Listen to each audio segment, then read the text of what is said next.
8 ఏళ్ళు దాటిన తర్వాత పెళ్లి చేసుకుంటావా, సహజీవనం చేస్తావా, బిడ్డని కంటావా, అబార్షన్ చేయించుకుంటావా, ఆపరేషన్ చేయించుకుంటావా ఇది నీ ఇష్టం.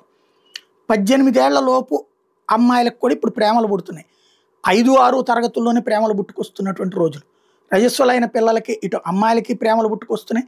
మూతి మీద మీసం కూడా రాని అబ్బాయిలకి ప్రేమలు పుట్టుకొస్తున్నటువంటి రోజులు. బికాజ్ ఆఫ్ అది జెనెటికల్ ఎఫెక్ట్ అనాలా, లేకపోతే గనక సినిమాల ఇంపాక్ట్ అనాలా, సోషల్ మీడియా ఇంపాక్ట్ అనాలా, చుట్టూ ఉన్న పరిస్థితుల ఇంపాక్ట్ అనాలా, రకరకాలు జరిగిపోతున్నాయి.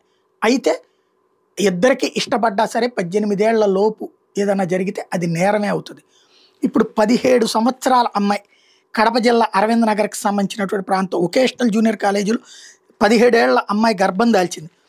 అమ్మాయి హాస్టల్లో ఉంటుందట. హాస్టల్ వార్డెను, వంట మనిషి, నైట్ వాచ్ ఉమెన్, స్వీపరు ఎవరో కూడా గుర్తించలేదు. అమ్మాయికి కడుపు వచ్చింది. అంత జాగ్రత్తగా మేనేజ్ చేసింది. నిన్న హాస్పిటల్కి వెళ్ళినప్పుడు డెలివరీ సందర్భంగా బయటకు వచ్చింది. మందులు కూడా వాడిందట. 3 నెలల నుంచి హాస్పిటల్కి వెళ్ళి చెకప్లు కూడా చేయించుకుంటుందట. అయితే ఇప్పుడు అక్కడ ఒక అబ్బాయితో చనువుకుంటుంది, అతడే కారణమై ఉంటాడని అనుమానిస్తున్నారు. దీన్ని కలెక్టర్ దృష్టికి తీసుకువెళ్ళారు. ప్రస్తుతం దీని మీద విచారణ జరుగుతోంది.